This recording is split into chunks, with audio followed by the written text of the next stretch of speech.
Palihog kong share sa itong video. No? Balikon ang atuang topic, unsaon nga mabon again. O unsa nang pagpakatao pag-usab, mabon again. Palihog kong share sa itong video. So sa mga kausap pa, may hapon sa tanan nga naglantaw ani nga live streaming karon sa atong Facebook, sa atong FB page na Musika Ministro.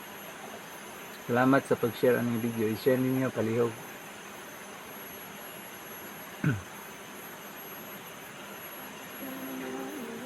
Ang atong topic may tungod ni sa pagpakatao pag-usab. Importante ayaw ni nga topic, no, nga kinahanglan nga may bawaan sa tanan.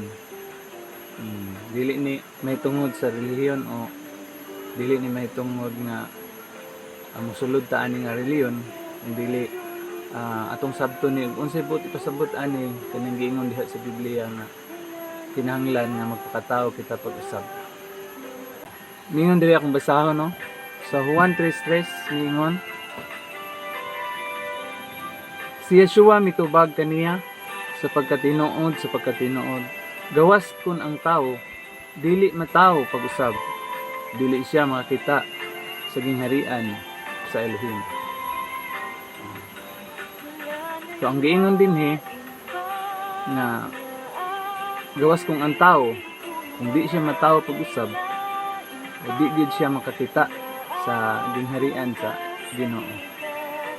So ang nagsulti niini si Yeshua, ang bugtong anak sa langit ng Amahan. Nagsulti siya nga ang tao kinahanglan nga magpakatao gyud pag-usab. Kaya nganong kinahanglan man magpakatao pag-usab, matud pa aron makakita siya sa gingharian sa Ginoo.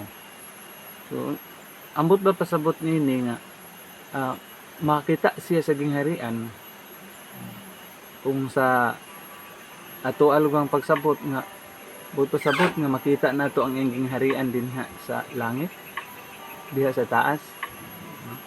Pero nasayod ta nga kana dili siya physical nga pagkasulti, no. Kung atong sabton kanang giingon nga pagkakita sa gingharian, dili na siya physical nga makita nimo ang langit nga maabli ug makita nimo diha ang gingharian sa Ginoo, kun dili espirituhanon na siya nga pagkakita. Gani kung sabto nato na, no, kining Biblia, kining mga gisulat diri sa Biblia, naghisgot ning tanan ug nagtudlo ning tanan mahitungod sa iyahang gingharian, no. Sabi na kasagaran kanato, no, na nasayod man siguro ng na ay umaabot nga gingharian nga maabot.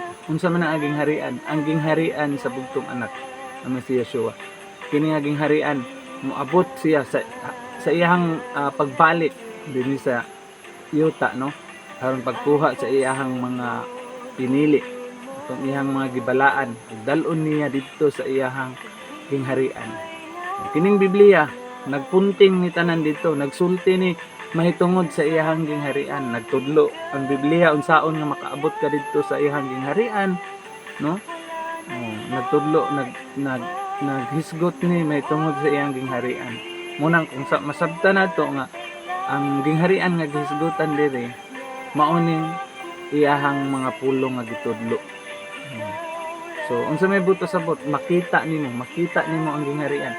Buto sabot masabta nimo, no. Dili siya physical kun dili espirituhanon.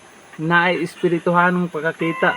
Munang kumubasa ka mahitungod aning mga sulat dinhi sa Biblia nga naghisgot mahitungod sa gingharian, aduna na ano na niya dadayeng kay pagsabot niini nana kay espirituhanon nga pagkaabli sa imuhang mga mata. Kay ngano man tungod kay na tao na ka pag-usab.